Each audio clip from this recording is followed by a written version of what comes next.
अगर आप भारत के बारे में बुरा सोचेंगे तो ये सोच आपके लिए बहुत भारी पड़ सकती है।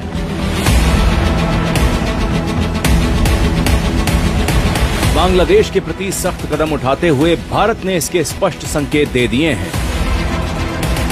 बांग्लादेश की सरकार के प्रमुख मोहम्मद यूनुस ने कुछ भारतीय सामानों के आयात पर बैन लगाए थे।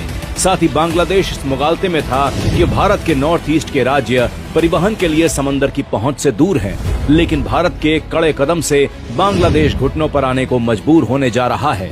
भारत सरकार ने सख्त कदम उठाते हुए बांग्लादेश से आयात होने वाले 42% सामान पर रोक लगा दी है, जिससे बांग्लादेश को करीब 66,000 करोड़ रुपए का झटका लगेगा।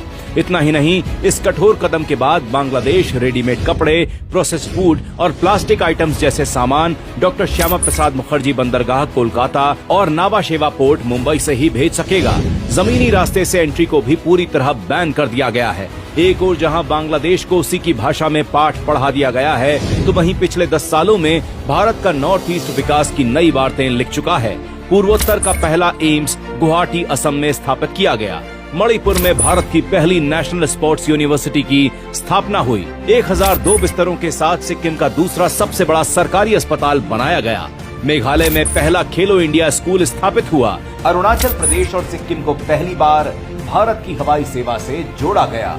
मणिपुर, मेघालय और मिजोरम को रेलवे नेटवर्क से जोड़ा गया। पूर्वोत्तर की पहली वंदे भारत एक्सप्रेस असम में शुरू की गई। 100 सालों के बाद नागालैंड का दूसरा रेलवे स्टेशन शुरू हुआ। मेघालय की पहली इलेक्ट्रिक ट्रेन लॉन्च की गई। अपनी डूबती नैया को पार लगाने के लिए एक तरफ बांग्लादेश IMF के सामने हाथ फैलाए खड़ा है, तो वहीं दूसरी ओर भारत का नॉर्थ ईस्ट नई ऊर्जा और आत्मविश्वास के साथ देश के विकास का इंजन बन चुका है, जो ये बता रहा है कि भारत की हर नीति का पहला उद्देश्य सिर्फ और सिर्फ राष्ट्र प्रथम है।